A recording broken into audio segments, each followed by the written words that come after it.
শুধু নির্বাচন করার জন্য অন্তর্বর্তী সরকার দায়িত্ব নেয়নি বললেন পরিবেশ উপদেষ্টা।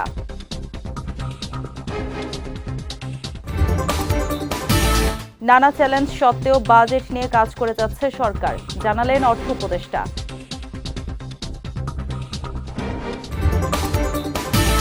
এবং নির্বাচন বিলম্বিত হওয়ার কারণেই দেশে অস্থিরতা তৈরি হয়েছে, মন্তব্য জয়নুল আবদিন ফারুকের।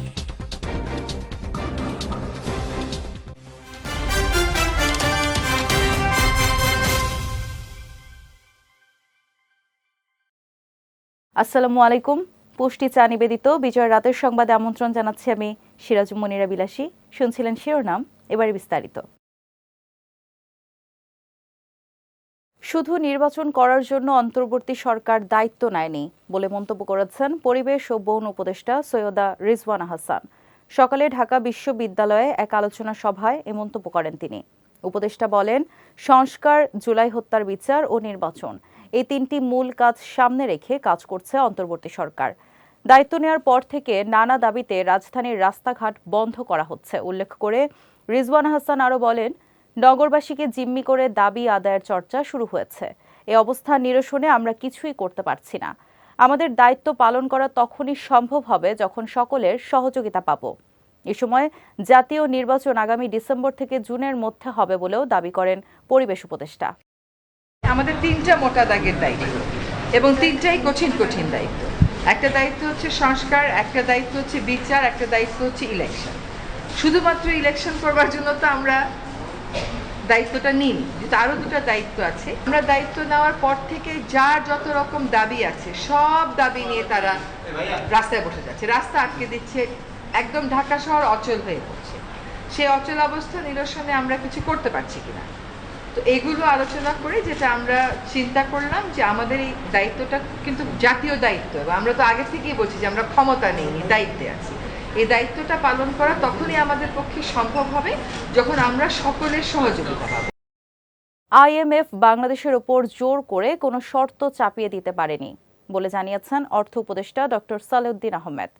সকালে রাজধানীর ঢাকার রেসিডেন্সিয়াল মডেল কলেজে অনুষ্ঠিত বাংলাদেশ ইকোনমিক্স অলিম্পিয়াড 2025-এর জাতীয় পর্যায়ের মূল পর্বে প্রধান অতিথির বক্তব্যে তিনি একথা জানান। বলেন, অর্থ মন্ত্রণালয় ছাড়াও নানা ধরনের চ্যালেঞ্জ রয়েছে, তবে চ্যালেঞ্জ থাকা সত্ত্বেও সরকার বাজেট নিয়ে কাজ করে যাচ্ছে।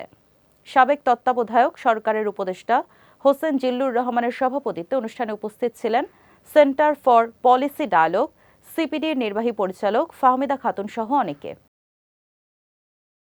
নির্বাচন বিলম্বিত হওয়ার কারণেই দেশে অস্থিরতা তৈরি হয়েছে বলে মন্তব্য করেছেন বিএনপি চেয়ারপারসনের উপদেষ্টা জয়নুল আবদিন ফারুক। দুপুরে জাতীয় প্রেস ক্লাবের সামনে জাতীয় নির্বাচন বানচালের ষড়যন্ত্র রুখে দাঁড়াও দেশবাসী শীর্ষক প্রতিবাদ সভায় তিনি এ মন্তব্য করেন। বলেন, দেশে একটি অস্থিরতা লক্ষ্য করা যাচ্ছে। এই অস্থিরতার মূল হোতা কারা, কারা নির্বাচনকে বিলম্বিত করতে চাচ্ছে, এই বিষয়গুলো অন্তর্বর্তী সরকারের কাছে জানতে চেয়েছিল বিএনপি। এ সময় অস্থিরতা কাটাতে অন্তর্বর্তী সরকারকে শিগগিরই নির্বাচনের তফসিল ঘোষণার আহ্বান জানান তিনি। দেশে যেন একটা অস্থিরতা লক্ষ্য করা হচ্ছে। এই অস্থিরতার মূল হোতা কারা, এই অস্থিরতার সৃষ্টি কারা করছেন, কারা নির্বাচনকে দেরিতে করতে চাচ্ছেন, এই বিষয়গুলো তো আমরা আপনার মতো মহান ব্যক্তির কাছে জানতে চেয়েছিলাম। আপনি নাকি বলেছেন জুলাইতে নির্বাচন হবে।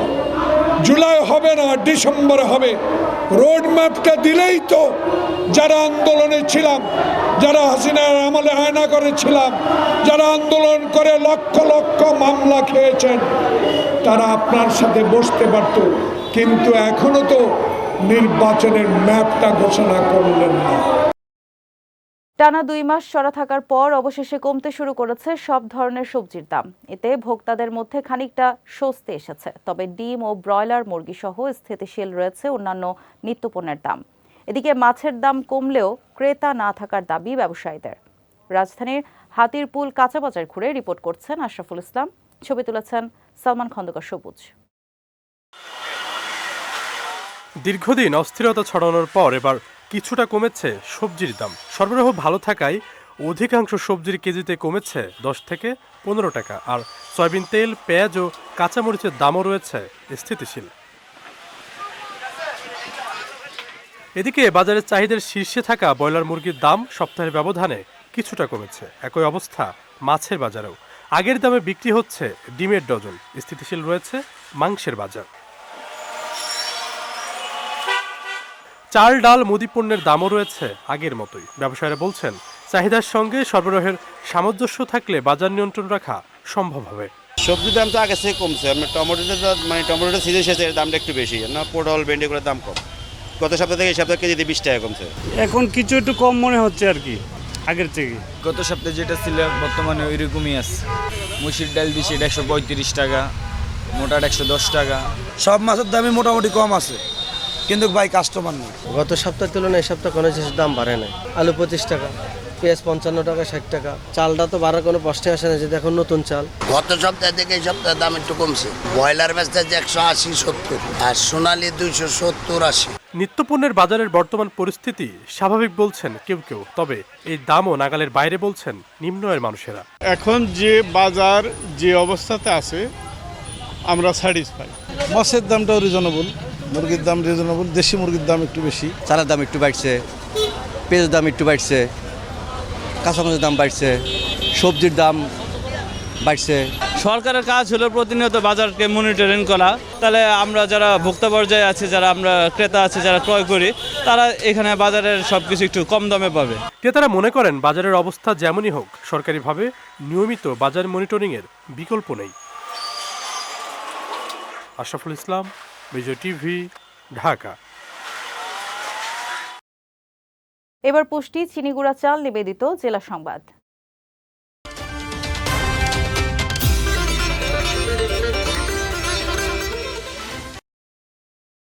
বিএনপি ক্ষমতায় এলে জুলাই আন্দোলনের সকল শহীদ এবং আহতদের পুরো দায়িত্ব রাষ্ট্র নেবে বলে ঘোষণা দিয়েছেন দলটির সিনিয়র যুগ্ম মহাসচিব রুহুল কবির রিজভী।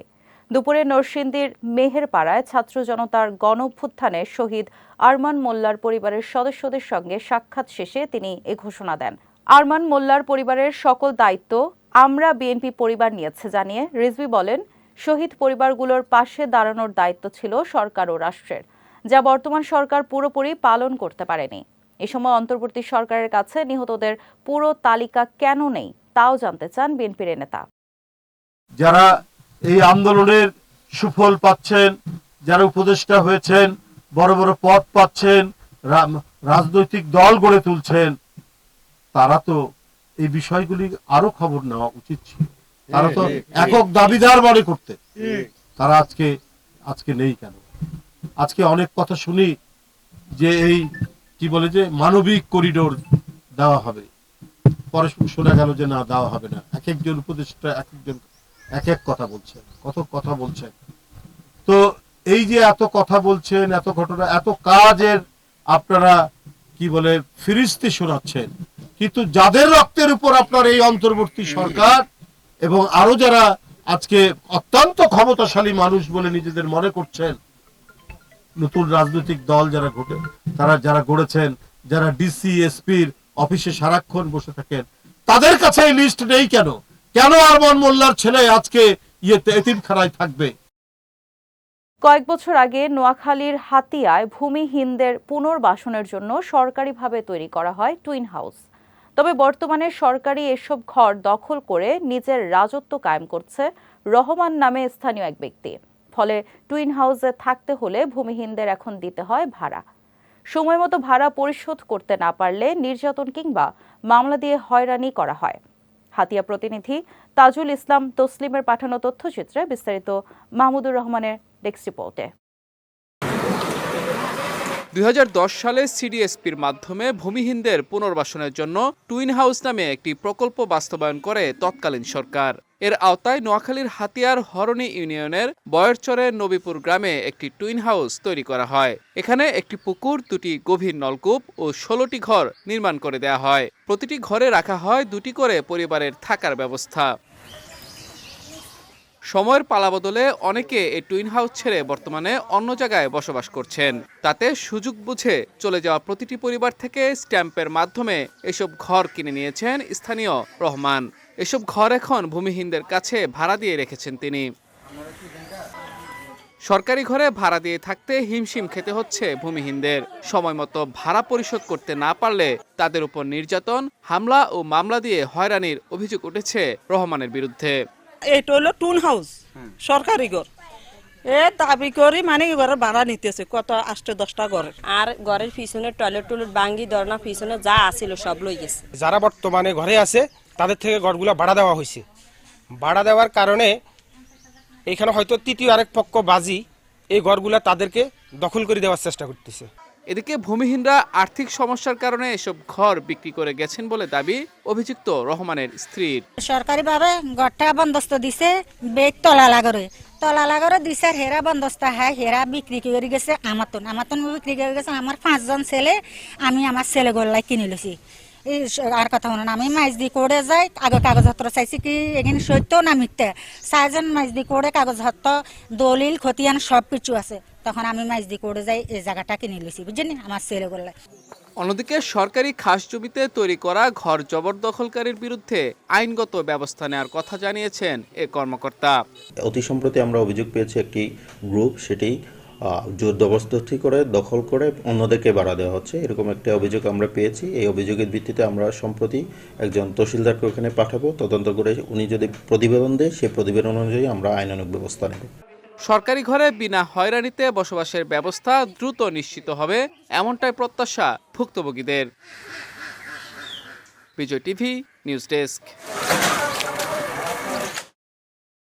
মেহেরপুরে ইউনিয়ন কাউন্সিলকে কেন্দ্র করে বিএনপির দুপক্ষের সংঘর্ষের ঘটনায় 6 জন আহত হয়েছে। আজ জেলার আমঝুপিতে এই সংঘর্ষের ঘটনা ঘটে। এ বিষয়ে জেলা বিএনপির সদস্য সচিব কামরুল হাসান জানান, নেতাকর্মীদের নিয়ে আমঝুপি ইউনিয়নের দ্বিবার্ষিক সম্মেলনে অংশ নিতে যাচ্ছিলেন তিনি। পথে সদর উপজেলা বিএনপির সাবেক সভাপতি সাইফুল ইসলামের নেতাকর্মীরা তাদের গাড়ি বহরে হামলা ও ভাঙচুর চালালে 6 জন আহত হন। খবর পেয়ে ঘটনাস্থলে পৌঁছে পরিস্থিতি নিয়ন্ত্রণে আনে পুলিশ। এ সময় সাইফুল ইসলাম পক্ষের 3 নেতাকর্মীকে আটক করা হয়। তবে এর প্রতিবাদে আমঝুপি বাজারে মেহেরপুর চুয়াডাঙ্গা সড়ক অবরোধ করা হলে ওই 3 নেতাকর্মীকে ছেড়ে দেয় পুলিশ। অন্যদিকে কামরুল হাসানের নেতাকর্মীরা তাদের উপর হামলা চালিয়েছে বলে পাল্টা অভিযোগ করেছেন সদর উপজেলা বিএনপির সাবেক সভাপতি সাইফুল ইসলাম। কিশোরগঞ্জের ভৈরবে কাঠ বোঝাই ট্রাকের চাপায় 2 জন পথচারী নিহত হয়েছেন। এ সময় আহত হয়েছেন আরও অন্তত 10 জন। সকালে ভৈরব কিশোরগঞ্জ আঞ্চলিক সড়কে দুর্ঘটনাটি ঘটে বলে নিশ্চিত করেছেন ভৈরব হাইওয়ে থানার ভারপ্রাপ্ত কর্মকর্তা মোহাম্মদ শাহাবুর রহমান। তিনি জানান, আকবরনগর বাসস্ট্যান্ড বাজার এলাকায় নিয়ন্ত্রণহীন একটি ট্রাকের চাপায় ঘটনাস্থলে একজনের মৃত্যু হয়। এ সময় ট্রাক চাপায় 2টি অটোরিকশা দুমড়ে মুচড়ে গেলে অটোরিকশার যাত্রীসহ 11 পথচারী আহত হন। পরে স্থানীয়দের সহায়তায় আহতদের উদ্ধার করে হাসপাতালে নেয়ার পথে আরও একজনের মৃত্যু হয়। এদিকে দুর্ঘটনায় ট্রাক চালক পলাতক রয়েছে বলেও জানিয়েছে পুলিশ। যাচ্ছি পুষ্টি ড্রিঙ্কিং ওয়াটার নিবেদিত খেলার সংবাদে।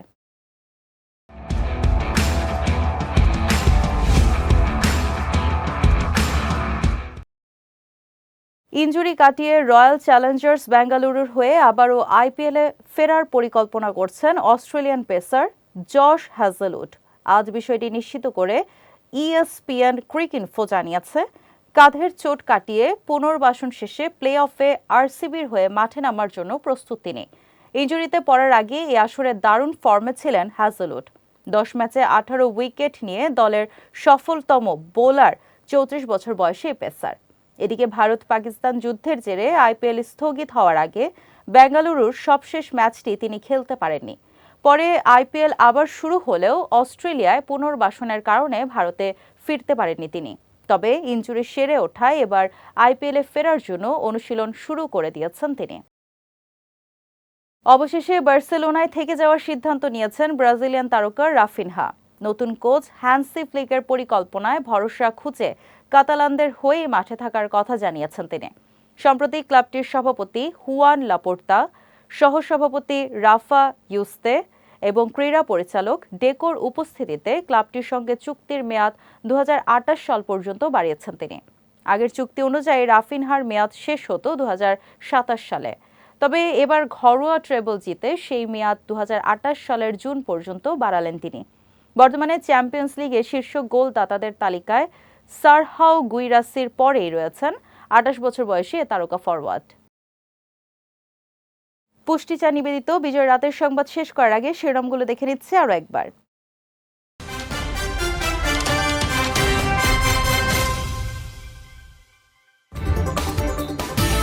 শুধু নির্বাচন করার জন্য অন্তর্বর্তী সরকার দায়িত্ব নেয়নি, বললেন পরিবেশ উপদেষ্টা।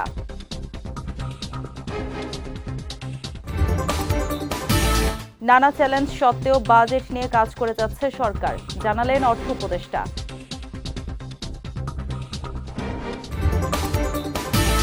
এবং নির্বাচন বিলম্বিত হওয়ার কারণেই দেশে অস্থিরতা তৈরি হয়েছে, মন্তব্য জয়নুল আবদিন ফারুকের।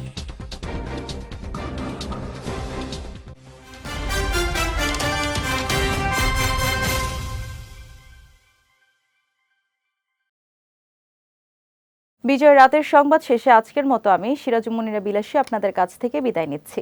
আগামীকাল একই সময়ে নতুন সব খবর দেখতে চোখ রাখুন বিজয় টিভিতে। এছাড়াও আজকের বিজয় রাতের সংবাদের ভিডিও দেখতে পারেন আমাদের ইউটিউব এবং ফেসবুক পেজে। আমাদের ইউটিউব হলো youtube.com/bijaytvofficial এবং আমাদের ফেসবুক পেজ হলো facebook.com/bijaytvlimited। এতক্ষণ সঙ্গে থাকার জন্য ধন্যবাদ সবাইকে।